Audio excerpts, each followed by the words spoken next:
Bonjour. Alors, je voulais apporter pour les personnes qui me suivent avec les petites capsules, la dernière que j'ai faite, j'avais parlé des synchronicités qui s'étaient présentées, que mon papa me manifestait quand j'ai voulu choisir ma nouvelle voiture. Et il y avait deux petites choses que j'avais oublié de vous dire dans les synchronicités et pas des moindres, puisque, voilà, après je fermerai la parenthèse, puisque en fait, là, mon ancienne voiture, ça faisait 14 ans que je l'avais. Et dans l'immatriculation de ma nouvelle voiture, il y a aussi un chiffre 14. Bon, ainsi avec tout ça, je ne suis pas renseignée. Voilà, c'était juste la petite aparté que je voulais vous faire parce que j'avais oublié de le dire dans la dernière capsule. Et puis ça vous oblige à les regarder en fait. Voilà. Alors aujourd'hui, moi j'avais envie de vous parler voilà, des choses qui peuvent se passer dans une séance d'archives. Normalement, je ne peux pas ouvrir les archives akashiques des enfants. Voilà, on a une éthique et puis de toute façon, on ne nous laisse pas faire. On ne peut pas ouvrir les archives akashiques des enfants, des défunts bien sûr, et des personnes qui sont mentalement en déficience. Et donc du coup, voilà, j'ai eu plusieurs demandes dans ce sens-là et j'ai donc demandé, alors je précise, la demande c'était pour des enfants. Et voilà, j'étais fermée dans mes schémas et je me disais, bah non, j'ai pas le droit, donc voilà. Et puis à un moment donné, j'ai senti que vraiment c'était important de le faire. Et donc c'est quelque chose que je fais de temps en temps, je l'ai fait plusieurs fois, pour des enfants qui sont en difficulté dans une famille. Alors il faut que ce soit la maman qui me demande évidemment ou le papa. Mais voilà, donc du coup, la personne va...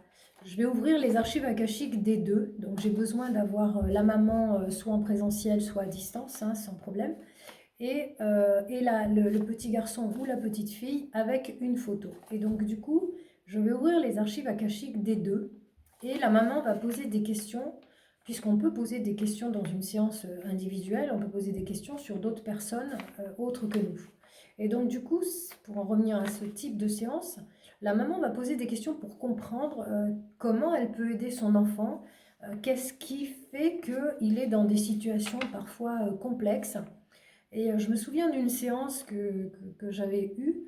Euh, Par exemple, le petit garçon avait en fait avait des mémoires d'une autre vie. Il y avait beaucoup de violence dans une autre vie. Et du coup, il avait besoin aussi de faire ce travail de nettoyage. Et donc, du coup, ce que j'ai fait, c'est que j'ai des protocoles de nettoyage hein, que je mets en place dans les archives, dans les séances. Et donc, j'ai fait le protocole sur lui. Voilà, j'ai fait ça plusieurs fois sur des enfants. Et en principe, les séances sont très courtes.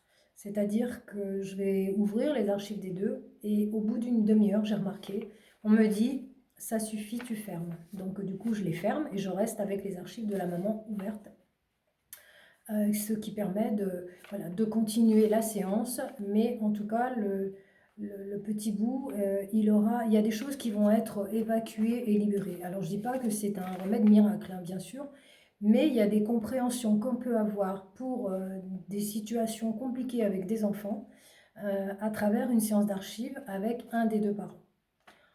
Voilà. Et puis j'ai eu le cas également, et ça a été un joli cadeau aussi, un couple qui m'appelle un jour, je ne sais plus comment ils m'ont connu. Ils m'appellent et ils me disent, voilà, on a des gros soucis avec notre fille, on l'adore, on ne comprend pas ce qui se passe et on aimerait bien en fait comprendre, puisqu'on a une petite fille, mais on ne la voit plus. Ça faisait plusieurs mois qu'ils ne voyaient pas cette petite fille. Et donc ils étaient pas bien, quoi. La maman surtout était très triste parce qu'elle est très maman louve. Et là, elle se retrouvait coupée et de sa fille et de sa petite fille. Et donc, ils sont venus me voir et j'ai ouvert donc les archives des deux. Pas en même temps, hein, bien qu'on puisse faire aussi une séance de couple, mais ça c'est autre chose. Voilà, j'ai ouvert les archives du monsieur et de la dame. Et donc, quand j'ai ouvert les archives de la dame, elle a eu des explications par rapport à la situation dans laquelle elle se trouvait, ce que traversait sa fille. Voilà, le soin a été fait également, ce soin que je fais souvent en fin de séance. Là, on m'a demandé de le faire tout de suite au début parce que c'était important. Donc, je l'ai fait. Et on a fait ce soin et voilà, et la séance s'est déroulée normalement.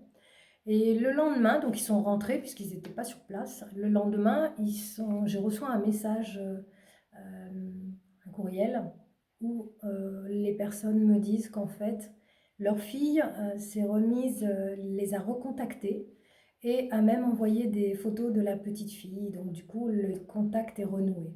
Voilà, ce qu'il faut comprendre par rapport à ce que je vous explique là, c'est qu'en fait, le fait qu'on amène une personne dans la séance, donc là, dans ce cas-là, je n'ai pas ouvert les archives de la fille, hein, bien sûr.